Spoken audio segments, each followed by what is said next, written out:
What's up, Ranger Nation? It's your boy Steve Cardenas, aka Rocky the Red Power Ranger, and you are watching Voice of the Heroes. And you know what time it is. It's Morphin Time.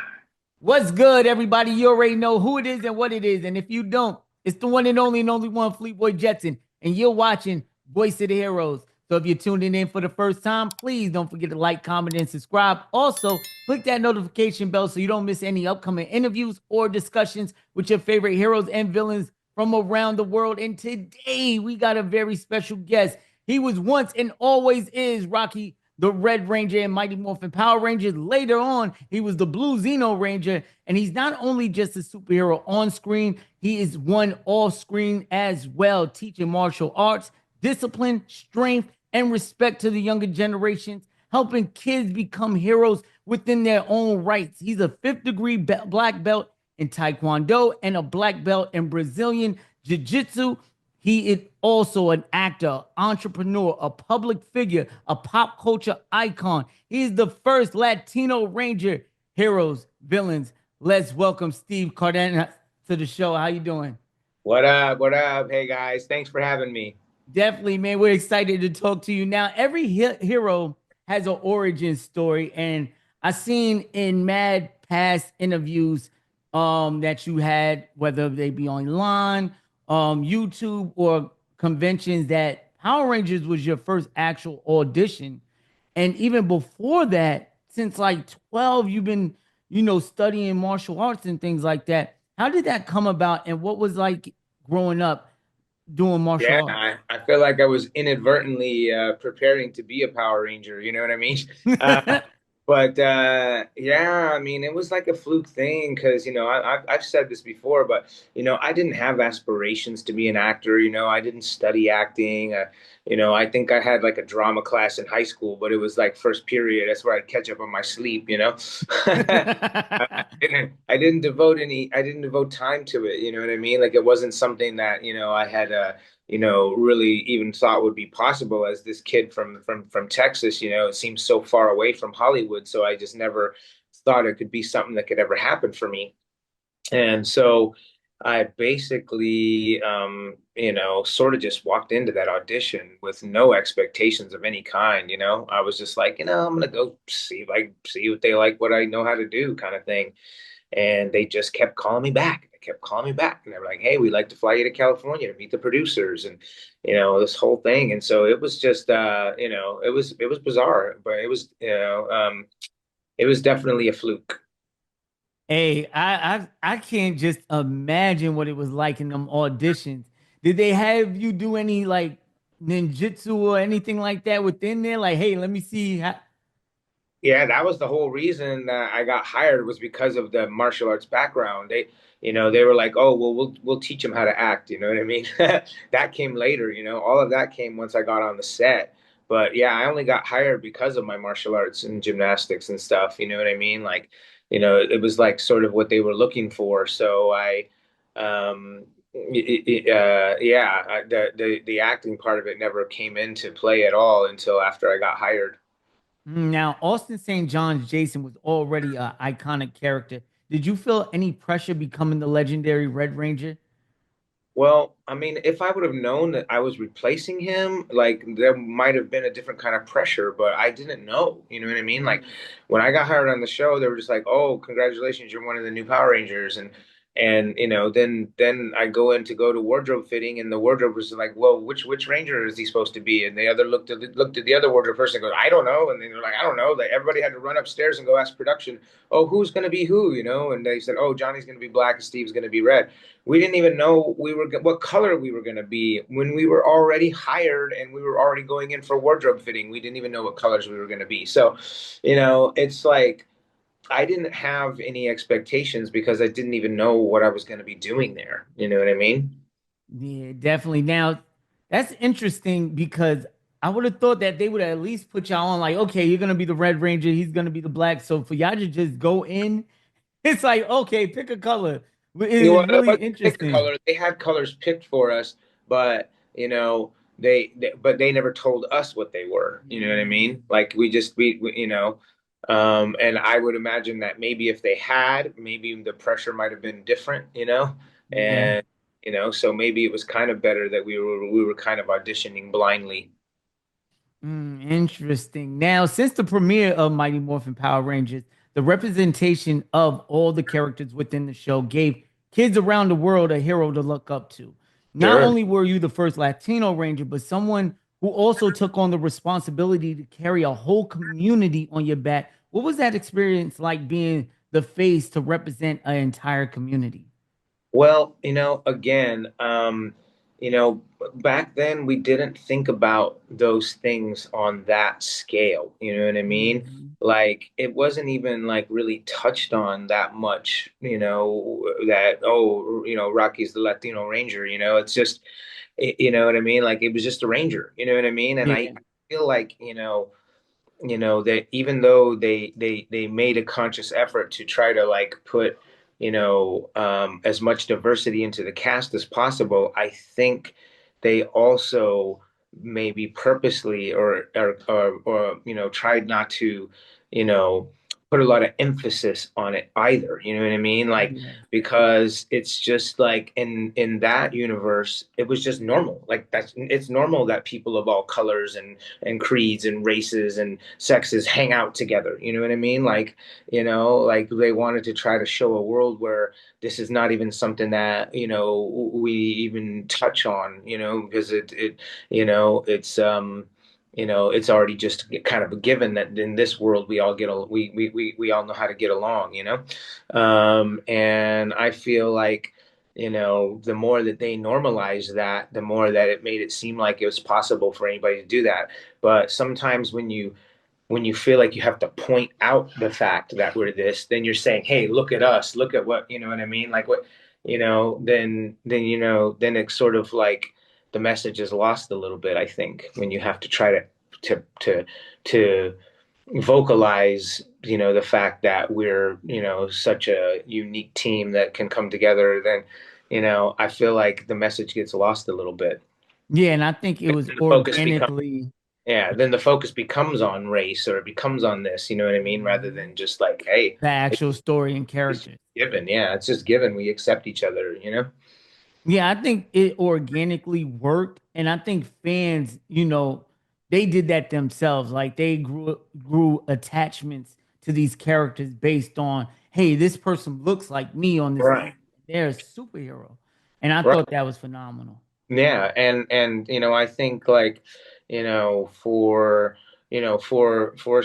people of color to be able to look and go, oh, I identify, so to speak, you know what I mean? Like that's good, but I feel like, like I said, that message kind of would have gotten, you know, um Lost if it would have was been point. like it would have watered it down to try to like point out the fact that we're so diverse when it's already obvious, you know what I mean? Yeah, I think they did a great job at doing that. And speaking of diversity of the cast of Mighty Morphin Power Rangers, during the episode of the Hollywood Demons Dark Side of the Power Rangers, Tony Oliver felt it was a mistake to cast a black actor as the Black Ranger and an Asian actor as the Yellow Ranger, which, Trini was Vietnamese, but that's neither here nor there due to cultural stereotypes. Now, Walter Jones went on to say, I think in the most classiest response I've ever heard, I understand the impulse to address what might seem as cultural insensitivity, but calling it a mistake would dismiss the impact it had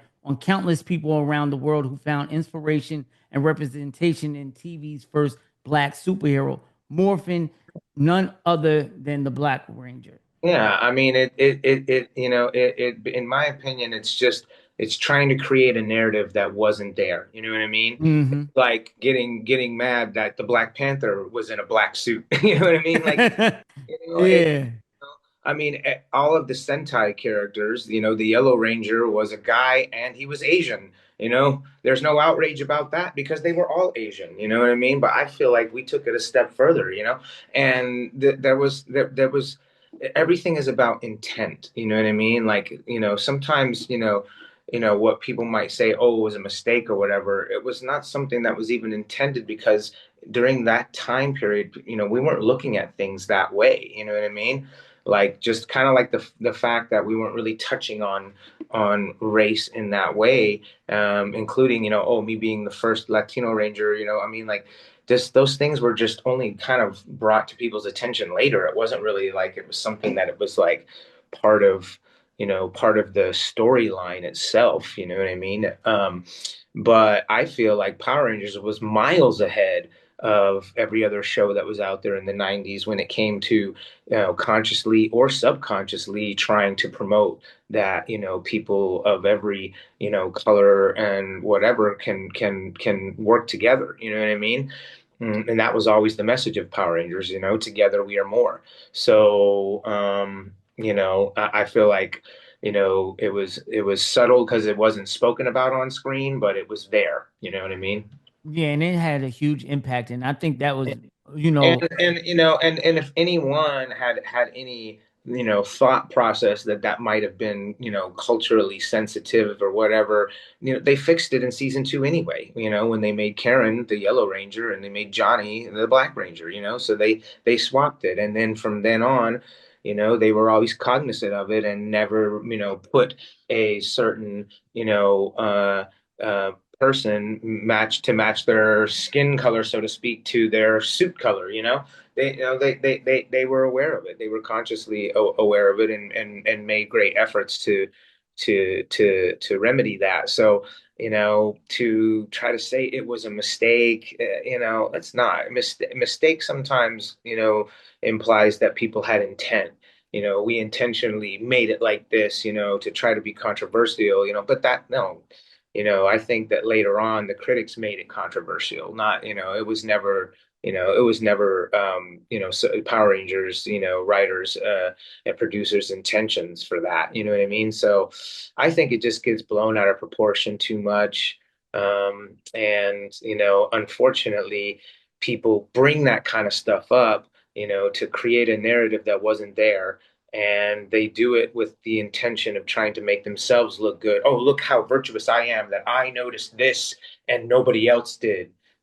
Like I feel like that's a little bit more about what says more about what your intention is, rather than, what the show's intention was at that time, if that makes Mhm. sense.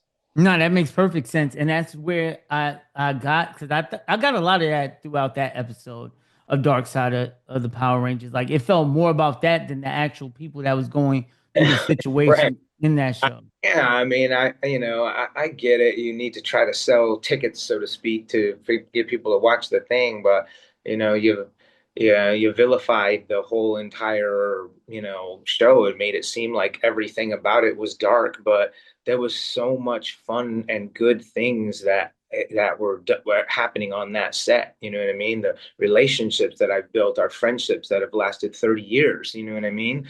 Like, we're not sitting here with animosity about the pay, and how whatever that was about back then. You know what I mean? Yeah, I mean it was definitely less than what other shows were getting paid, for based on their popularity and stuff. But it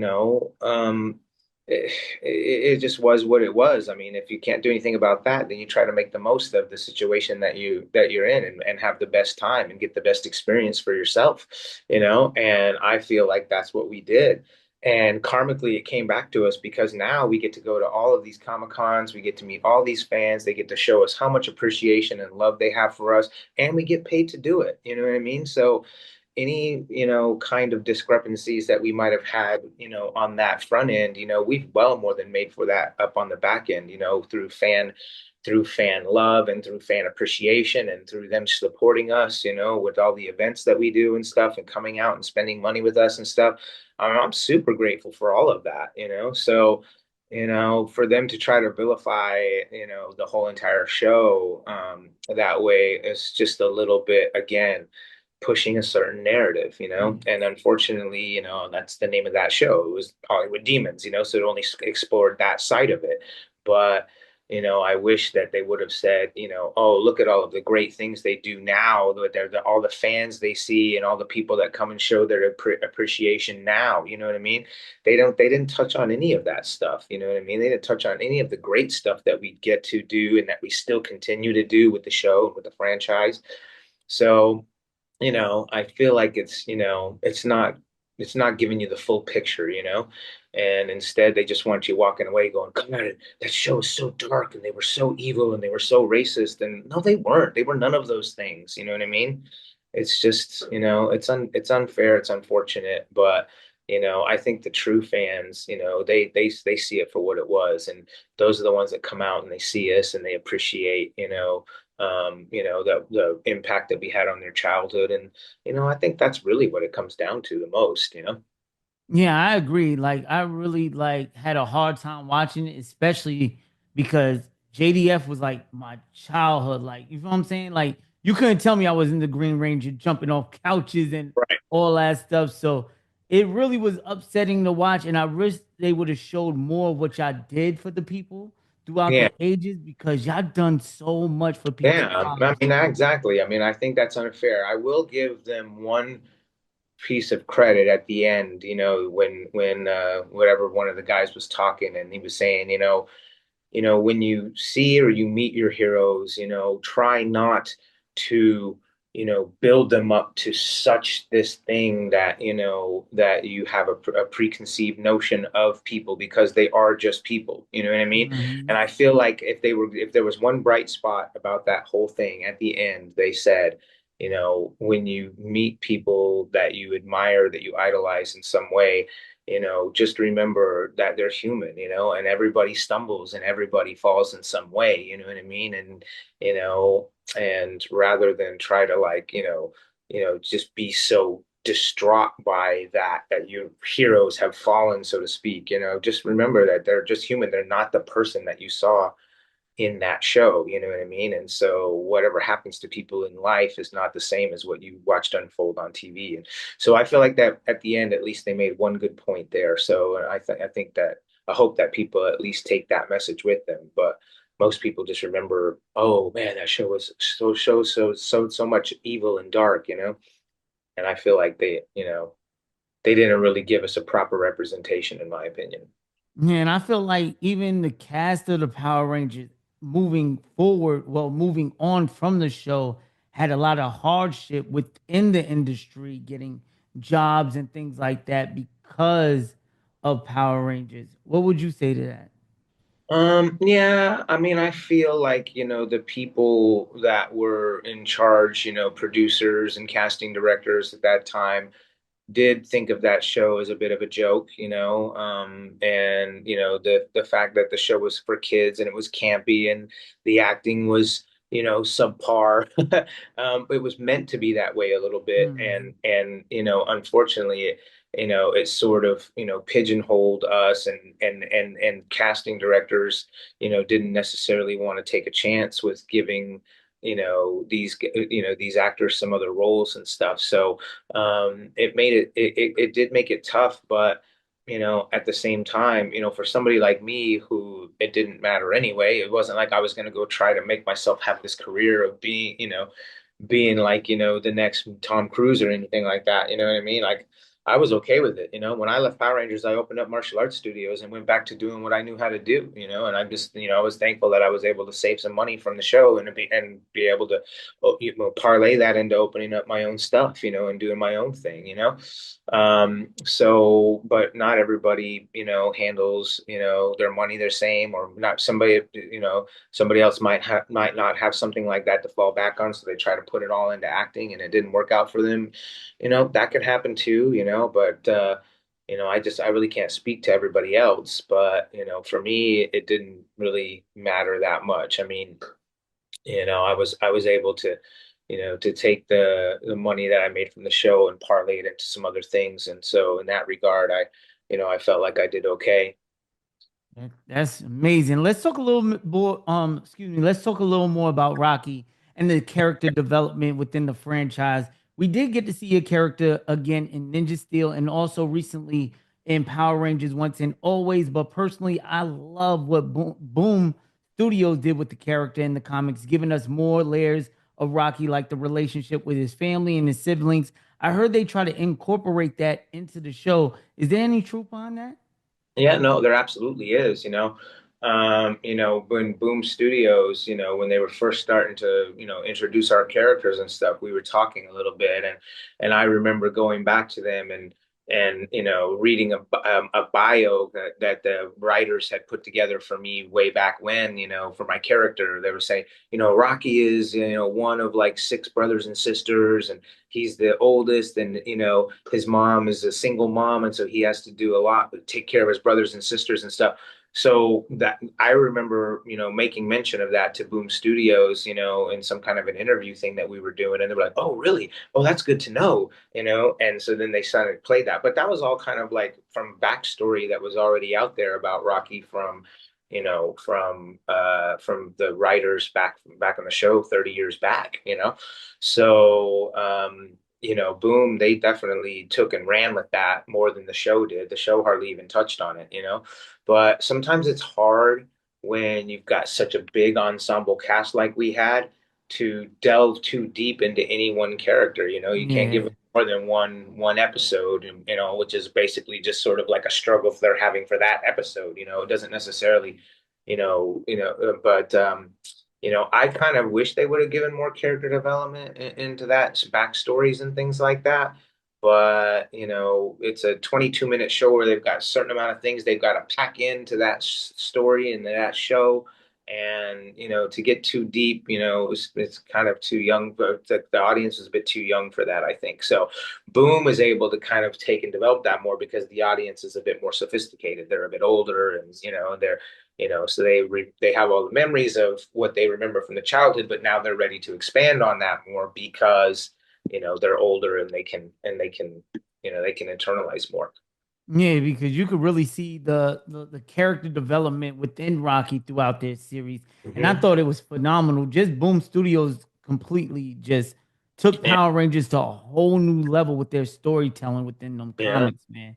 So I really kudos believe to that if them. they continue to keep making more Power Ranger live action stuff in the future, they can pull a lot of great stories from those Boom Studio series. Oh, Yeah. we're gonna get into that. We're gonna get into that. But before we do, what was your favorite Pattern grid, the multiverse, all of it. You know what I mean? yeah, Like we definitely gonna get into that. What was Crush. your favorite episode throughout the series? Or your Um, favorite moment? there's a few different ones. Some that speak out, stand out for me a lot was Zeo. Zeo was one of my favorite seasons, and the reason behind that is because in the beginning, like I said, I didn't have experience with acting, so I wasn't really happy with my performances, in that first season or so. And so it took a little while for me to develop that, getting some acting lessons, getting, kind of developing the craft a little bit, creating a little bit more of a personality that came across on screen. And by the time that Zeo had rolled around, I was able to be a little bit more comfortable in my own skin in front of the camera. And so that helped with the character development as well. So I feel like the seasons from Zeo were probably some of my favorite when it comes performance wise and stuff. Okay, now we're coming up on the 30th anniversary of the Mighty Morphin Power Ranger movie, which I can still remember clearly where I was and what I was doing and the group of friends I was with. Our parents was taking us. It was probably the only movie I remember going to see at that age. I think I was like 9, 10. But I know it was a big, big day for us. What was it like for you jumping right into this movie? Because I know you was just cast as the Red Ranger like not long before that. And what Yeah. was your favorite scene in there? Man, it was a whirlwind, because like I said, we went to that audition and then like 4 days later, we're in California and when they're shoving us in front of a camera. And I mean, it was quick, the audition process, and in that same sentence when they told us that we got hired, they were like, "Congratulations, you guys are the new Power Rangers. We've got to film for about a month and a half to get some episodes, you know, what they call in the can, which means get some filmed and get them in the film canisters, so that we can introduce your character because we're gonna shut production down and we're gonna go to Australia to do a movie." And I just was like, "What in the heck happening to my life?" Like 4 days ago, I was just teaching karate to kids, and now I'm on like the number one kid show in the world, and I'm having to get a passport because I'm going to go to Australia to make a movie. It's like, what is happening to my life? It was a whirlwind, and I think it happened so fast that we didn't get the time to really like realize what was happening to us, you know? And we didn't get to see the full scope of it until we started doing the touring for the movie, like about a month or so before the movie came out.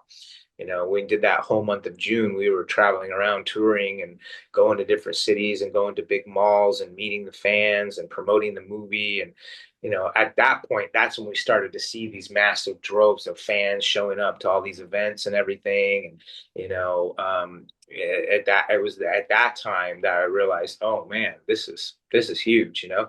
And then going to the premiere of the movie, you know, that was just like this really killer moment because it was like I grew up like watching Van Damme and all these guys, all this stuff, and then Van Damme brings his kids to my movie. You know what I mean? Like Oh, that's awesome, man. you know, there was just so many cool things. Like I watched Ghostbusters as a kid, and Harold Ramis brought his kids to the movie, and you know, famous people used to come to the set all the time and bring their kids. You know, and Gene Simmons, you know, brought his kids to the Power Rangers set, and you know, a bunches of different, other famous people would come and visit us and whatnot.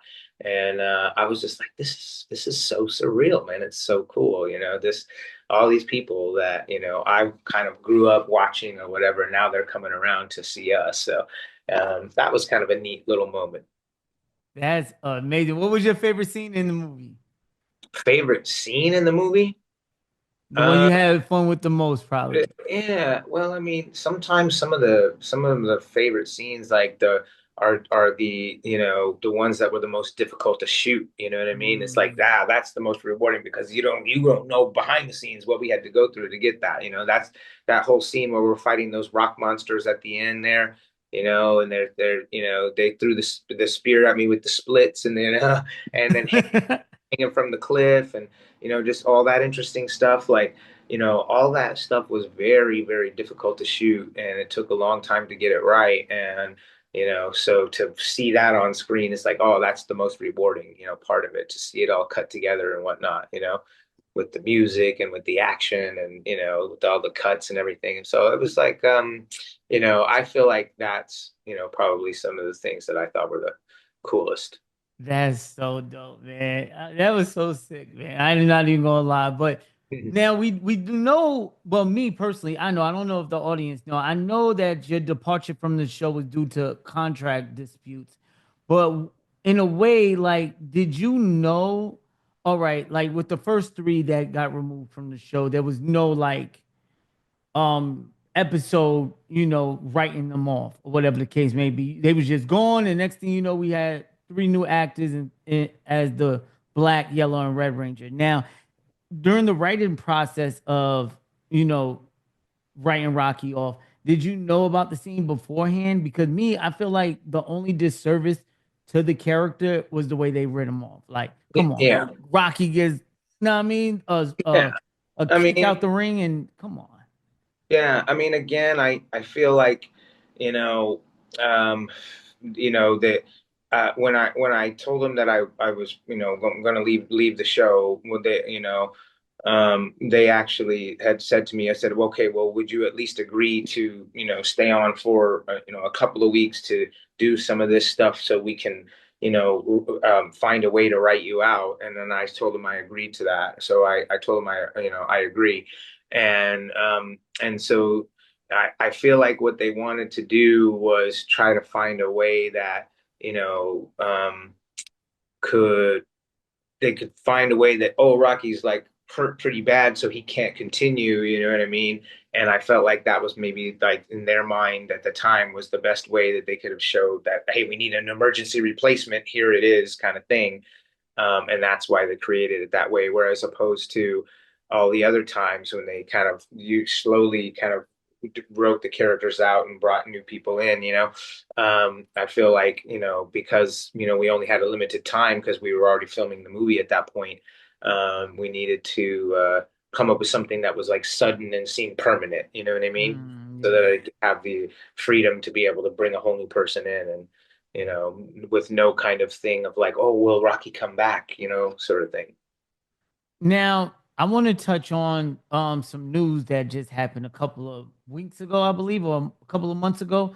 Okay. Disney is developing the new live action reboot of the Mighty Morphin Power Rangers on Disney Plus with the showrunners Jonathan Steenberg and Dan Schatz, who both worked already on a Disney Plus show, Percy Jackson and the Olympians. They also worked on Apple TV C and Black Sails and Jericho. They worked Right. on those shows So already. So, what do is you that think the recipes to is that succeed? Huh? is that official? That's officially Yeah, happening. that's official.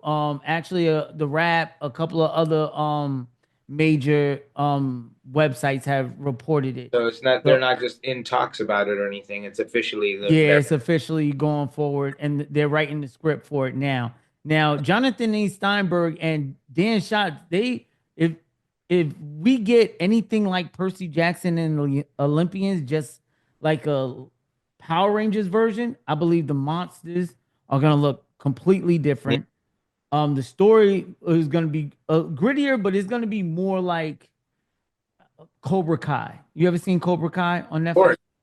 I mean, if they're starting from scratch, then they can create whatever kind of world they want. You know what I mean? Like, Yeah.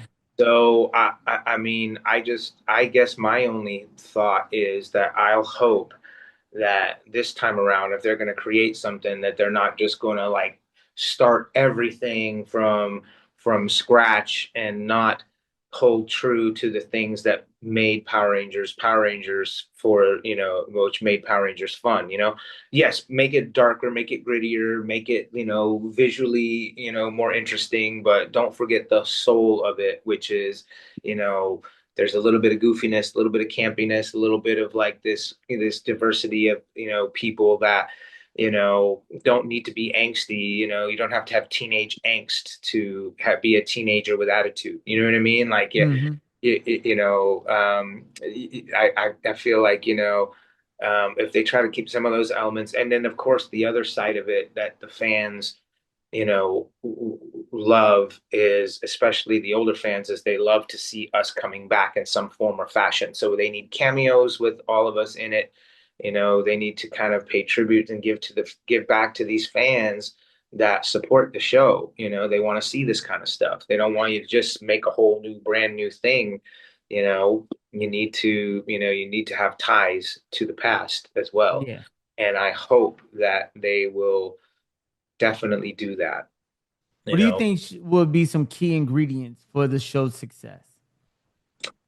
well, I mean, I don't know. I mean, it doesn't necessarily need to be, that we need to be like our former selves. We don't need to be necessarily reprising our roles, but maybe give us other characters in these shows. You know what I mean? Like, whatever, whether we're a mentor or whether we're just somebody that they know in passing in their life. You know what I mean? Like, I feel like, but I feel like Rocky doesn't need to be in it necessarily, you know what I mean? But like, I think, Steve Cardenas should be some kind of character in it, not just me necessarily, but all of us, you know what I mean? Yeah. They should bring us back and just like surprise the guests, or surprise the fans with, oh, hey, look who's in this episode, or oh, look who's in this episode arc or whatever, or look who's a series regular on this, kind of like how they did with David Yost in the Cosmic Fury, when they had him there in the whole season. Yeah, I like that. And even past heroes, like say the Incredible Hulk TV series back in the day when the movie came out, they had him as the security guard Yeah, or right. something like Yeah. fun cameos would be dope. Those cameos are cool, but I feel like it should be a little bit more than that. It shouldn't just be like, somebody holding up their phone as they see the Zords coming, like in the 2017 movie, like I feel like they need to, they need to do like some real stuff, and have the old actors be, like not staples of the show necessarily, but at least definitely have day player parts or recurring roles from time to time, sort of stuff. I feel like I hope they'll consider that anyway. And another thing I found interesting is that Netflix was the one that was supposed to develop it, right? And then they dropped it out of nowhere and Disney picked it up. So Yeah, that does leave me a little concerned about the project right now. That is, and then Paramount wanted it. So it was like, going back and forth between Nickelodeon and Disney. And then finally Disney now has it. So, Yeah. that does leave a little concern here. If anything concerning about the show, what would one thing be?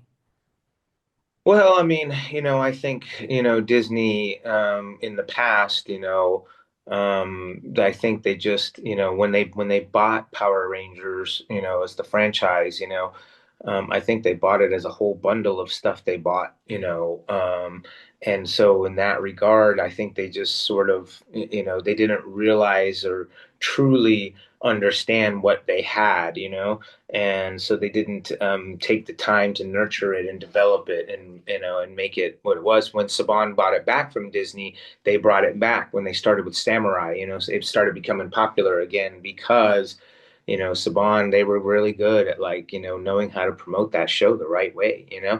At least getting people hyped about it again. And the creating of the toys and stuff. So I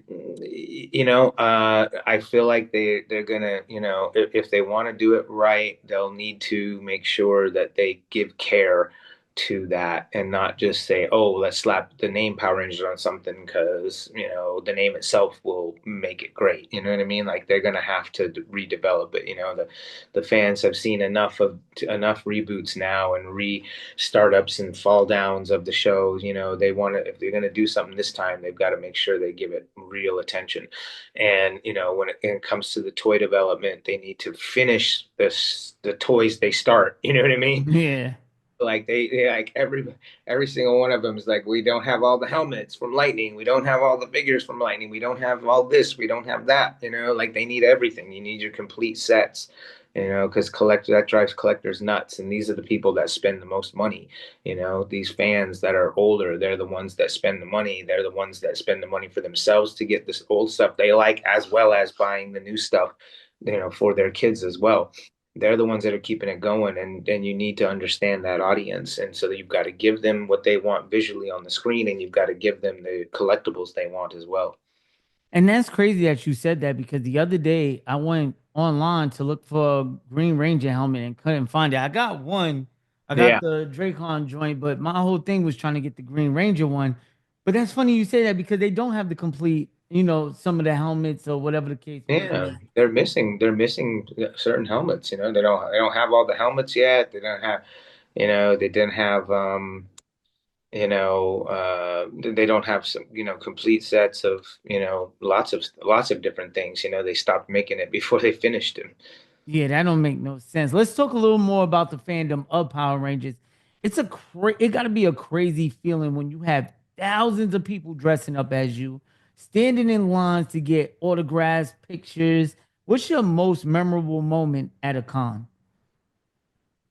Oh, well, man, there's been a few, bro, for real. Like, I remember like a couple of ones that were real special for me. It was the first time that I ever met Timok, who was Bruce Leroy from The Last Dragon. Now, when I was a kid, man, I used to watch Bruce Leroy, Last Dragon. Like that was one of my jams. Like it was one of those things that like, used to get me fired up, like, to want to learn martial arts as a kid and stuff. And so that was when I got to meet Timok, and then not only get to meet him, but now I'm actually really good friends with him. We talk all the time and stuff, and every time I see him whenever I'm in New York, I always see him. Like, or the time I got to meet Daniel LaRusso and Billy Zabka. When I met Billy Zabka for the first time, I'm like, dude, you were one of the reasons I got into martial arts. And so on and so forth. And so getting to meet people like that, and of course meeting Stan Lee, and of course meeting Oh man, I'm jealous of you meeting people like Stan. Burt Reynolds, and even to this day, like I mean, I was just at Comic Con this last week, and I got to meet Frank Grillo, and Frank Oh, I Grillo, seen that picture. That was man, awesome. that movie Boss Level, man, that movie was awesome, you know what I mean? And it's like, so just like making all these new friendships and stuff with all these actors and seeing them on tour with me and stuff. I mean, to me, that's more special even sometimes than the cities that we go to. What is your favorite city to travel to? There's bunches of them too, man. I've been to Paris, I've been to Amsterdam, I've been to Rome, I've been to Athens, I've been to Brazil a bunch of times. I've been all around South America, all over Canada, Mexico. I mean, Lithuania, Vienna. I mean, Australia, New Zealand, I've been all over the place, man, and Power Rangers brought me all of that. So I'm just like incredibly grateful, man. And it's so many cool places. Yeah, it's That's hard to awesome. pick, you know? When we gonna see a reunion? Or did y'all ever do a reunion, like a reunion Comic Con, like with all of y'all? Rest in peace, Yeah, ADF. But did you ever that, do one with him? yeah. As of yet, there has never been all of the remaining Rangers at the same event under one roof. Never since 1995 has that happened. Oh man. So I don't know, but who knows? Hey, I know when the day that gets announced, I know fans are gonna go nuts, man. I'm hoping for it. I'll definitely be there. Now, I want to ask this question, right? Normally, this is like a universal question that I ask most of our guests that come on the show. I ask them what's their Mount Rushmore of voice actors, but I'm gonna switch it up for this episode. What's your Mount Rushmore of martial artists? You get Mount four. Rushmore of martial artists. Yeah. Yeah, well, if you think about, the people that have, not only brought entertainment, but brought, um, awareness and recognition, to the arts, as well as people who have been, real credit to the art, then of course you've got Bruce Lee, you know what I mean? Mhm. And, he not only was he a great, filmmaker, but he was also an incredible philosopher as well. But then, you've just got the guy who's just pure entertainment, was Chuck Norris, you know what I mean? So Chuck Norris definitely deserves, to be in the GOAT conversation, you know what I mean? And I would also say, Hoist Gracie, I mean, Oh. there in the first, that first UFC, and showing people what jujitsu was, and getting people to understand that, if you're not a complete fighter, if you don't understand, not only stand up, but what to do on the ground, then you're not a complete fighter. And, that was an eye opener for not only for myself, of course, but, for a lot of people everywhere. And now it's just simply part of, like, every fighter's game. You've got to know jujitsu, you've got to know stand up, you've got to know wrestling, you've got to know Muay Thai, you got to know how to do it all. You've got to be, rounded out, to be able to withstand whatever kind of attacks the other person's going to come at you with. So I think Hoist Gracie was, the first face of that, and a true representative of, a side of martial arts that nobody had ever seen before, in my opinion. So we got Bruce Lee, we got Chuck Norris, we got Hoist Gracie, we've got, I mean, I can name a couple other Gracie You got people. one more. You got one more. Yeah. You know, I would say, let's say I would say Hickson Gracie too, because, Mm. when, people were, starting to see Hoist Gracie for the first time, and all the incredible things he was doing, they were like, "Do you think that you're the best fighter in the world?" And he goes, "No, my brother Hickson's 20 times better than me." And they're like, "Whoa, who's this guy Hickson?" So, I mean, I think those two guys were the ones that, did a lot as well to bring recognition to the sport of jiu-jitsu, which is my favorite, martial art, out of everything. So, if I had to choose forever, I would definitely just do Brazilian jiu-jitsu, and it's pretty much all that I do now these days anyway, even though I can still kick and punch. Now you know what's crazy? That question made me lead into another question. I didn't even have it written down, but I'm interested to know your answer. Who do you think was the best fighter on Mighty Morphin Power Rangers? Who do I think was the best fighter?